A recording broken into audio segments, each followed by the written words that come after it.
Welcome to my YouTube channel teaching with Abhi में। तो दोस्तों, आज हम सीटेट के प्रीवियस ईयर में आए हुए कुछ क्वेश्चन के बारे में डिस्कस करेंगे। तो देखेंगे, जो है पहला क्वेश्चन है कि पियाजे की औपचारिक संक्रियात्मक अवस्था किस आयु तक है। यानी जो पियाजे की औपचारिक संक्रियात्मक अवस्था है उसे किस आयु तक माना गया है।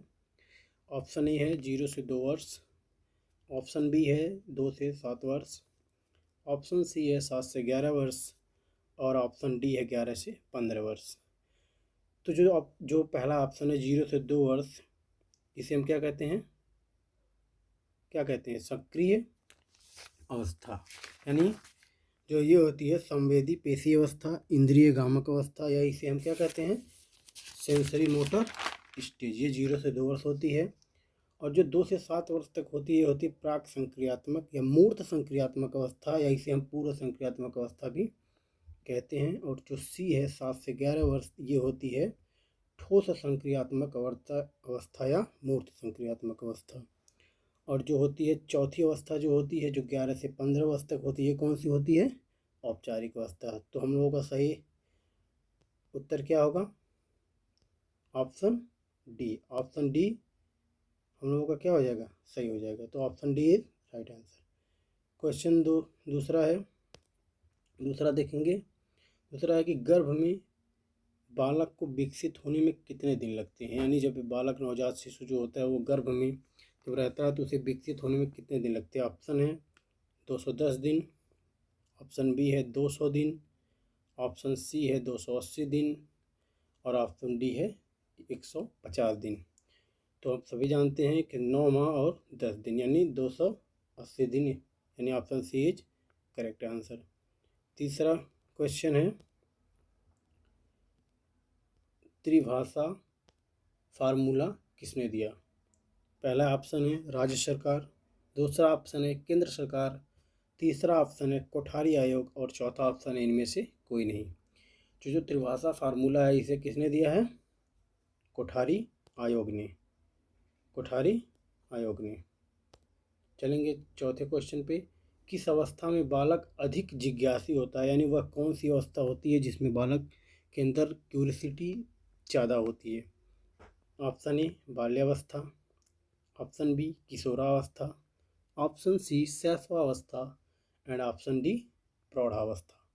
तो आप सभी जानते हैं कि जो बालक होता है उसमें जो है शैशवावस्था में क्यूरियोसिटी ज़्यादा होती है। यानी वो हर चीज़ों को, ये चीज़ क्या है, क्यों है, कैसे है, ये अवस्था होती है। इसीलिए जो ऑप्शन सी हमारा क्या हो जाएगा, सही हो जाएगा।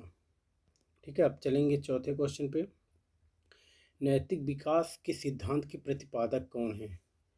अब जो नैतिक विकास है उस सिद्धांत के प्रतिपादक कौन है, आप सभी लोग जानते हैं। इसमें ऑप्शन ए है पियाजे, ऑप्शन बी है कोहलबर्ग और ऑप्शन सी है वाइगोस्की और ऑप्शन डी है इनमें से कोई नहीं। बताइए, जो ऑप्शन पियाजे है, पियाजे ने कौन सा सिद्धांत दिया था, संज्ञानात्मक विकास का सिद्धांत। जो पियाजे हैं उन्होंने कौन सा सिद्धांत दिया था, संज्ञानात्मक विकास का सिद्धांत। और जो लॉरेंस कोहलबर्ग है उन्होंने कौन सा विकास का सिद्धांत दिया था, नैतिक विकास का सिद्धांत। तो हमारा जो उत्तर है कौन सा हो जाएगा, option B is the correct answer. Option C भी देख लेंगे, वाइगोस्की, जो वाइगोस्की ने कौन सा सिद्धांत, सामाजिक सांस्कृतिक सिद्धांत दिया था। जो हमारा उत्तर कौन सा सही हो जाएगा, ऑप्शन बी, ऑप्शन बी। चलेंगे नेक्स्ट क्वेश्चन की तरफ। अधिगम के प्रयत्न एवं भूल सिद्धांत के प्रतिपादक कौन है। अधिगम के प्रयत्न एवं भूल के सिद्धांत के प्रतिपादक कौन है। तो इस सिद्धांत के प्रतिपादक कौन है, थॉर्नडाइक। कौन है, थॉर्नडाइक। अगला क्वेश्चन है, बच्चे सक्रिय ज्ञान के निर्माता हैं जो संसार में अपने सिद्धांत की रचना करते हैं। यह कथन किसका है। पहला पावलोव, दूसरा कोहलबर्ग, तीसरा पियाजे, चौथा थॉर्नडाइक। तो आप सभी जानते हैं कि बच्चे सक्रिय ज्ञान के निर्माता हैं जो संसार में के बारे में अपने ज्ञान और सिद्धांत की रचना स्वयं करते हैं। ये जो है पियाजे जी ने कहा था। तो जो पियाजे हैं उन्होंने कहा था कि जो बच्चे हैं वे सक्रिय ज्ञान के निर्माता हैं और वो संसार में अपने सिद्धांतों के बारे में रचना स्वयं करते हैं। ठीक है, चलेंगे। अगला क्वेश्चन है कि जीन पियाजे किस देश के निवासी थे। तो जीन पियाजे जो हैं वे किसके निवासी थे, किस देश के, स्विट्जरलैंड के। जो हमारा सही option B is the correct option. ठीक है। अगला क्वेश्चन है कि कोहलबर्ग किस देश के निवासी थे। तो जो लॉरेंस कोहलबर्ग हैं वो अमेरिका के निवासी थे।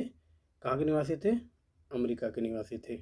ठीक है। अब ऑप्शन 10वां क्वेश्चन है कि वाइगोस्की किस देश के निवासी थे। तो वाइगोस्की कहाँ के निवासी थे, रूस के निवासी थे। वाइगोस्की कहाँ के निवासी थे, रूस के निवासी थे। और वाइगोस्की ने कौन सा सिद्धांत दिया था, सामाजिक सांस्कृतिक सिद्धांत दिया था। आगे चलेंगे। 11वां क्वेश्चन है कि कोहलबर्ग के सिद्धांत में किस स्तर पर नैतिकता अनुपस्थिति होती है। यानी जो कोहलबर्ग ने 3 सिद्धांत दिए थे उसमें जो है उन्होंने कहा कि जो नैतिकता जो है किस लेवल पर नहीं होती है। तो जो लेवल 1 होता है उस पर नैतिकता बिल्कुल नहीं होती, यानी नैतिकता क्या होती है, शून्य होती है। ठीक है। अगले क्वेश्चन की तरफ चलेंगे कि वाइगोस्की के अनुसार संज्ञानात्मक विकास का मूल कारण क्या है। पहला ऑप्शन है सामाजिक अंतःक्रिया, मानसिक स्कीमा। ऑप्शन सी है उद्दीपन अनुक्रिया एंड ऑप्शन डी है संतुलन। तो आप सभी जानते हैं जो वाइगोस्की हैं उन्होंने सामाजिकता पर ज़्यादा जोर दिया। उन्होंने कहा कि जो बालक हैं वो एक साथ रह के यानी समूह में जो रहकर जो है ज़्यादा अपने ज्ञान को, अधिगम को ज़्यादा जल्दी सीख जाते हैं। तो उन्होंने सामाजिक अंतःक्रिया पर विशेष जोर दिया है। तो इसलिए इसका जो सही उत्तर क्या हो जाएगा, सामाजिक अंतःक्रिया, यानी सोशल इंटरेक्शन जो होता है उस माध्यम से जो बालक में सामूहिक निकाह जो होता है तीव्र गति से होता है। 13वां क्वेश्चन है कि भाषा विचार से पहले है, यह किसने कहा। तो भाषा विचार से पहले है, ये किसने कहा था, वाइगोस्की ने। किसने कहा था, वाइगोस्की ने। तो इसका जो सही उत्तर क्या हो जाएगा, वाइगोस्की। 14वां क्वेश्चन है कि विचार भाषा से पहले है, ये किसने कहा था।